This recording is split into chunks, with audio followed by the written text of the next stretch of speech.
it's Mona here at Klatch, and today is Friday. That means it's another Coaster Friday.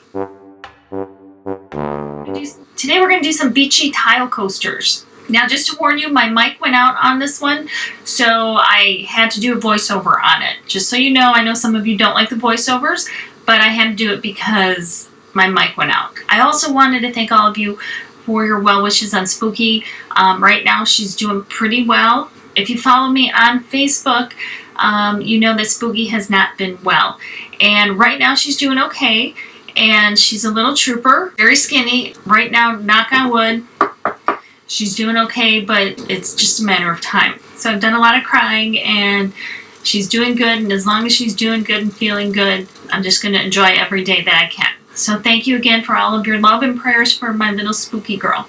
Now let's go make these coasters. I found these inexpensive tiles at Home Depot, and the first thing I did is I cleaned them off with some rubbing alcohol just to get off any dirt or any grease or grime that might be on them.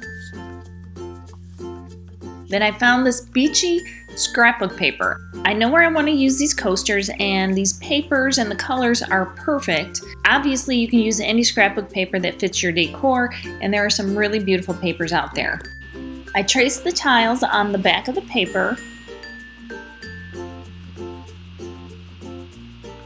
and then I just cut them out. I used dishwasher safe Mod Podge, followed the directions, but once dry, it's supposed to be durable enough to go in to the top shelf of the dishwasher. Now, I'm not going to put it in the dishwasher because I'm going to have a cork backing, but it's good to know that it's durable enough for the coasters. First, I brushed the Mod Podge on the tile, and then I brushed it on the back of the paper. Then I placed the paper down on the tile, brushed Mod Podge on the front, and then I took my finger and I rubbed it all down just to make sure there weren't any bubbles stuck underneath there.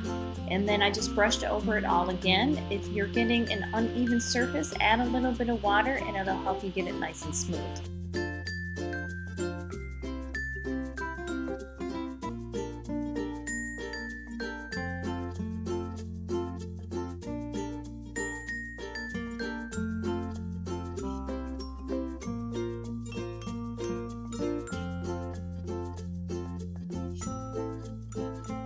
Once the coasters have dried, they should be dried perfectly clear, and you can take some contact cork, and that's just like contact paper that has a cork on it and it has a sticky side on it already.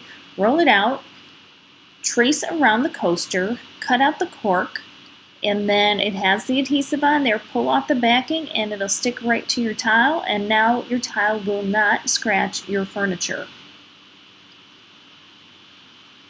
And that's it. Here are the coasters all finished, and as you can see, they dry perfectly clear. The Mod Podge dries perfectly clear, but it's easy cleanup for these, and they're really cute. And remember, you can find any kind of scrapbook paper. They have all kinds of bold colors. These are a little more muted and a little bit more specific, so you can make this go with your decor easily with all the scrapbook paper options that are out there. Thank you guys so much for watching. I hope you like the coasters. And I will definitely keep you guys updated on Spooky, both on Facebook and Instagram. If there's any news or anything, her condition changes, I will let you guys know. Love to all of you, and remember, life is too short not to shimmer, so grab your glue gun and your glitter. Stay safe. Bye, guys.